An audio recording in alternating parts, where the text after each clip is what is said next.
Hello everyone, তোমরা সবাই কেমন আছো? আশা করি তোমরা ভালো আছো। রিয়া ব্লগস চ্যানেলে তোমাদেরকে অনেকটা ওয়েলকাম জানিয়ে আজকে ভিডিওটা আমি শুরু করছি। তোমরা ভিডিওটা দেখো, আশা করি তোমাদের ভালো লাগবে।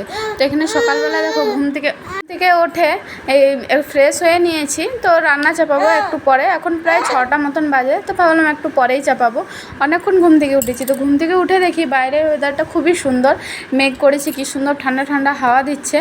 আর লাডো কিন্তু এখন ওঠেনি, ও ভোরে উঠেছিল 4:30টার সময়, ও কিন্তু আবার ঘুমিয়ে গেছে। তো এখনও ওঠেনি, তো ঘুমাক। এইখানে রুমটা আমি তাকতে একটু বাগিয়ে নেবো, মানে কাপড়গুলো আরও সব কালকে কেচেছিলাম তো বিকেলে, তো রাত্রে বৃষ্টি হয়েছিল, তো ওই জন্য আমি রুমে দিয়ে দিয়েছি। তো চলো এগুলো গুছিয়ে নিই, তারপরে রান্নাটা চাপাবো। তো এখানে দেখো আমি রান্না করব কচু মুসুরি করব, কালকে কচু নিয়ে এসেছিলাম। আর এদিকে দেখো আমি ভাতও চাপিয়ে দিয়েছি। আর আমি না মুখ ধুয়ে সকালে খালি পেটে ওই জিরা আর জয়ানের জল খাই, তো ওইটা আমি ফোটাচ্ছিলাম। আর এদিকে দেখো পটলের চাটনি করবো, ওই জন্য পটলটা ভেজে নিয়েছি। আর কচুটা আমি প্রেসার কুকারে সিদ্ধ করে নিয়েছিলাম। আর জল খাবার করবো হচ্ছে চিড়ের পোলাও করব, তো ওই জন্য করে রেখেছি। আর রান্না আমার কমপ্লিট। তো দেখো এদিকে হয়েও গেছে, তো আমার বরকে আমি দিয়ে দিলাম, ও খেয়ে ডিউটি যাবে। তারপরে ওর ব্যাগটা আরও সব গুছিয়ে দেবো। তো এখানে দেখো ওর টিফিনগুলো সব গুছিয়ে দিলাম। আর এই জলের বোতলটাও দিয়ে দেবো, জল নিয়ে আসে তো এটাতে করে, ওই জন্য বাইরে ওয়েদারটা দেখো কী সুন্দর।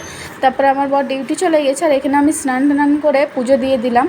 আর কাপড় আরও সব কাচা হয়ে গেছে। আর আরেকটা কথা কি জানো তো, আমার শ্বশুরবাড়ির ওইখানে কচু বিখ্যাত, মানে হয়তো তোমরা অনেকেই শুনে থাকবে বীরভূমের কচু নাকি বিখ্যাত।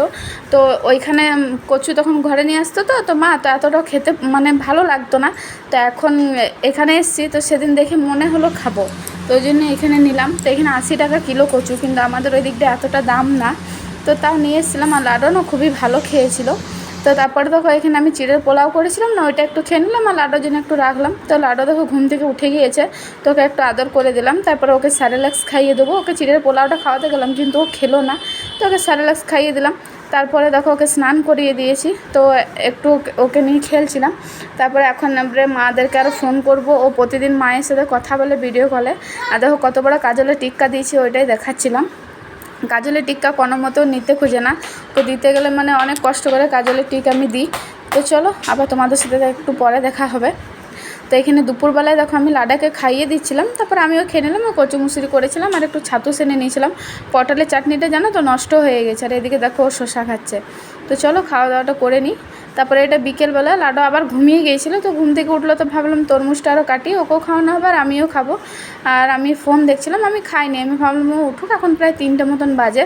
আর এই একটা কলা আছে, তো ওকে কলাটা আমি কেটে দিলাম, তো এমনিভাবে খেলো না, এমনি মানে ছালটা ছাড়িয়ে খাওয়াবো তো, তাহলে ও খাবে। তারপরে এখানে দেখো বসে বসে খাচ্ছিলাম, আর ওকেও একটু খাইয়ে দিলাম। আর ও এখানটায় দাঁড়িয়েছিল এই বেলকনিটার কাছে, দেখবে দাঁড়াও দেখাচ্ছি। আর এখানটায় না খুব সুন্দর হাওয়া দেয় জানো। তার আমি ভাবছিলাম যে রাতে কী বানাবো, এটাই প্রতিদিনের চিন্তা যে রাতে কী বানাবো, কী রান্না করব। তো এখানে দেখো হঠাৎ করে দেখি তো বৃষ্টি এসছে। আর এখানে আমার কতগুলো কাপড় ছিল, তো কাপড়গুলো আমি তুললাম এখনই। আর লাডোর কেথাটা ওইখানে দরজায় দিয়ে আছে, তো ওটাও তুলে নেবো। এখানে ক্যামেরায় বুঝতে পারা যাচ্ছে না, কিন্তু বৃষ্টি হচ্ছে আর খুব সুন্দর ঠান্ডা হাওয়া দিচ্ছে। চলো এই কেথাটাও আমি তুলে নিলাম। তারপরে আমার বড় ডিউটি থেকেও চলে এসছে, আজকে তাড়াতাড়ি এসছে, প্রায় 4:30টার সময় চলে এসেছিলো। এখানে জানো তো ময়দাটা অনেক দিন ধরেই রাখা ছিল, তো ভাবলাম যে প্রথম ভেবেছিলাম মোমো বানাবো, কিন্তু মোমো যে বানাবো স্টিম কিসে করবো, ওইটা তো আমার কিছু ছিল না। তো ভাবলাম এগ রোল বানিয়ে নিই, তো ওই জন্য ময়দাটা আরও মেখে নেবো। এদিকে দেখো তরমুজটাও কেটে নিয়েছি, আর ওই আমার বরকে দিয়ে দেবো। আমি ওকে বললাম তুমি এখন তরমুজটা খাও, তারপর তো আমি এগুলো বানাই। তো এই দেখো আর একটু পাতলা হলে ভালো হতো, একটু মোটা হয়ে গেছে, কিন্তু খেতে কিন্তু খুব সুন্দর হয়েছিল। 4টে হয়েছে।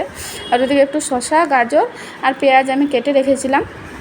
তারপরে দেখো এখানে আমি বানিয়ে নেবো। আর ডিমও 4টেই ছিল, তো এই যে প্রথমে ডিমটা আরও গুলে নিলাম, তারপরে আস্তে আস্তে বানিয়ে নেবো। আর লাডো ওর বাবার সাথে খেলছে। আর লাডো ওখানে বেশ চলতে শিখেছে, তো পা করে বেশ ভালোই চলে ও। তো এইখানে দেখো হয়েও গেছে, আমার 4টে হয়েছে। আর জানো তো সাদা পেপার ছিল না, ওই জন্য ওইটা একটা পেপার দিয়ে মুড়লাম, তারপরে দেখছি না খারাপ লাগছে, তারপর আর মুড়িনি, এমনি রেখে দিলাম সব। আর দেখো এই কটা বাসন আছে, ধুয়ে নেবো। আর রাত্রে আলু ভাজা আর রুটি করবো ভাবলাম, কিন্তু আমার বর বলছে আমি তো রুটি খাবো না, তো ওর জন্য ভাত করে দেবো। আর আমি ভাবছি কটা মুড়ি খেয়ে নেবো, কটা মুড়ি খেলে হয়ে যাবে, একার জন্য আবার কী রুটি করবো। আর আমি রাত্রে ভাত খেতে ভালো লাগে না আমার। তো এখানে দেখো লাডো কিন্তু চলে এসছে, তো ওখানে চিচাচ্ছিল খুব, মানে নিজের মনেই যে চাই খেলে, এটাই ওর কাজ। তারপরে দেখো এখানে আলুটা ভেজে নেবো, 2টো লঙ্কা দিলাম, একটু পেঁয়াজ দিয়ে ভেজে নেবো। আর পেঁয়াজও শেষ হয়ে গেছিলো, একটাই ছিল, তো ওটাতেই দিয়ে দিলাম। তো আজকে তো হাট আছে, যাবো দিয়ে নিয়ে আসবো। তারপরে মাঝখানে বেশ অনেকক্ষণ শুয়েছিলাম, ফোন দেখছিলাম, ঘরে ফোন করেছিলাম। তারপর দেখো রাত্রে খাবার খেয়ে নিলাম, ও মার ভাত করছিলাম না, ওটাই আমার বরকে দিয়ে দিলাম আর লাডুকে খাইয়ে দিলাম, আর আমি মুড়ি খেলাম। তারপরে দেখো মার্কেট চলে গেলাম রেডি হয়ে, আর চলেও এসেছি। মার্কেটে ভিডিও করিনি, কত করবো, হাটটা তো তোমাদেরকে আগেও দেখিয়েছি। তো এই দেখো চলে এসেছি রুমে, লাডু ঘুমিয়ে গিয়েছে, তো এটা নিয়েছি। এটাতে জানো তো কালকে আমি ভাবলাম দই বসাবো, তো ওই জন্য মাটিরটা নিয়ে এলাম, কারণ মাটিটাতে ভালো থাকে, ওই জন্য ভিজতে দিয়ে দিয়েছি। আর এই কটা জিনিস নিয়েছিলাম, পেঁয়াজ, তারপরে লিচু টিচু। তো আজকে ভিডিওটা আমি এখানেই শেষ করছি। তোমরা ভালো থেকো, দেখা হবে নেক্সট ভিডিও।